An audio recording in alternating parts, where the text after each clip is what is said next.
ആകാശത്ത് പറക്കുന്ന ചെറു ഉപകരണങ്ങൾ വെറും ക്യാമറകളല്ല, അവ തീരുമാനങ്ങൾ എടുക്കും, ലക്ഷ്യങ്ങൾ കണ്ടെത്തും, അവസാനം നിശബ്ദമായി എല്ലാം മാറ്റിമറിക്കും. ഇന്ത്യ ഇപ്പോൾ ഒരു പുതിയ ശക്തിയെ സൃഷ്ടിച്ചിരിക്കുകയാണ്. പക്ഷേ അതിന്റെ യഥാർത്ഥ കഴിവ് എന്താണ്? ആഴത്തിൽ തന്നെ പരിശോധിക്കാം. Let's check in detail. Welcome to the point. കാലം മാറുകയാണ്. മുന്നണിയിൽ നിൽക്കുന്ന സൈനികരെ മാത്രം ആശ്രയിച്ചിരുന്ന കാലം ഇനി പഴയ കഥയായി മാറുകയാണ്. ഇപ്പോൾ ആകാശത്ത് നിശബ്ദമായി നിരീക്ഷിക്കുന്ന സംവിധാനങ്ങൾ ഓരോന്നോരോന്നായി മുന്നോട്ട് വന്നുകൊണ്ടിരിക്കുകയാണ്. ഡേറ്റ ശേഖരിക്കുന്ന ബുദ്ധിമാനായ സാങ്കേതിക വിദ്യകൾ, ഒറ്റ നിമിഷത്തിൽ തീരുമാനമെടുക്കുന്ന നെറ്റ്വർക്ക് സംവിധാനങ്ങൾ, ഇതെല്ലാം ചേർന്നാണ് ഇന്ത്യയുടെ പുതിയ നീക്കം. ഒരു വലിയ മാറ്റം. പക്ഷേ അതിന്റെ 3 പേരുകൾ കൊണ്ട് തിരിച്ചറിയാം: അശ്നി, ദിവ്യാസ്ത്ര, ശക്തിബാൻ. ഈ 3 യൂണിറ്റുകൾ കൂടി ചേർന്ന് എന്താണ് യഥാർത്ഥത്തിൽ ചെയ്യുന്നത്?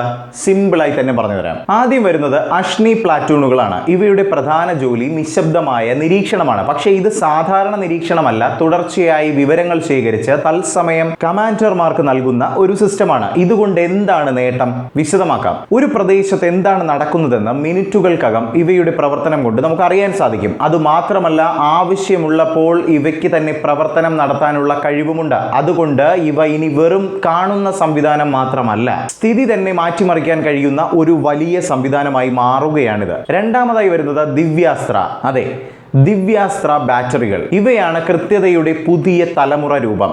മുൻപ് ഒരു ലക്ഷ്യം കണ്ടെത്താൻ സമയമെടുത്തിരുന്നു, പിന്നീട് അതിലേക്ക് പ്രതികരിക്കാനും സമയം വളരെയധികം വേണ്ടിയിരുന്നു. പക്ഷേ ഇപ്പോൾ ആകാശത്തിലുള്ള സംവിധാനങ്ങൾ ലക്ഷ്യം കണ്ടെത്തും, അത് ട്രാക്ക് ചെയ്യും, ശേഷം അതേ സമയം തന്നെ കൃത്യമായ നിർദ്ദേശങ്ങളും നൽകും. ഇതിന്റെ ഫലം എന്താണ്? വേഗത കൂടും, കൃത്യത ഉയരും, അനാവശ്യ നാശനഷ്ടങ്ങൾ കുറയും. ഇത് തന്നെയാണ് ആധുനിക യുദ്ധ സാങ്കേതിക വിദ്യയുടെ യഥാർത്ഥ ശക്തിയും. മൂന്നാമതായി പറയാനുള്ളത് ശക്തിബാനെ കുറിച്ചാണ്. ഇനി ഏറ്റവും ശ്രദ്ധേയമായി നിൽക്കുന്നതാണ് ശക്തിബാൻ റെജിമെന്റുകൾ. ഇവ പ്രവർത്തിക്കുന്നത് ഒരൊറ്റ സംവിധാനമായല്ല, പക്ഷെ കൂട്ടമായാണ്. ഒന്നിച്ചു നീങ്ങുന്ന നിരവധി യൂണിറ്റുകൾ ഒരേ സമയം പ്രവർത്തിക്കുന്ന സ്മാർട്ട് നെറ്റ്വർക്ക്. ഇതുകൊണ്ട് എന്താണ് സംഭവിക്കുന്നത്? വലിയ പ്രതിരോധ സംവിധാനങ്ങൾ പോലും ഒരേ സമയം പല ദിശകളിൽ നിന്നുള്ള സമ്മർദ്ദം കൈകാര്യം ചെയ്യേണ്ടി വരും. അതേസമയം ദൂരെയുള്ള നിർണായക ലക്ഷ്യങ്ങൾ വരെ സുരക്ഷിതമായി എത്തിച്ചേരാനുള്ള കഴിവ് ഇവയ്ക്കുണ്ട് എന്നതും എടുത്തു തന്നെ പറയണം. ഇത് ഇന്ത്യയുടെ പരിധി കൂടുതൽ വ്യാപിപ്പിക്കുന്ന ഒരു നീക്കം തന്നെയാണ്. ഇപ്പോൾ നിങ്ങൾക്ക് മനസ്സിലായിരിക്കാം, ഇവ 3 യൂണിറ്റുകൾ മാത്രമല്ല, ഒരു പുതിയ ചിന്താഗതിയെ തന്നെയാണ് സൂചിപ്പിക്കുന്നത്.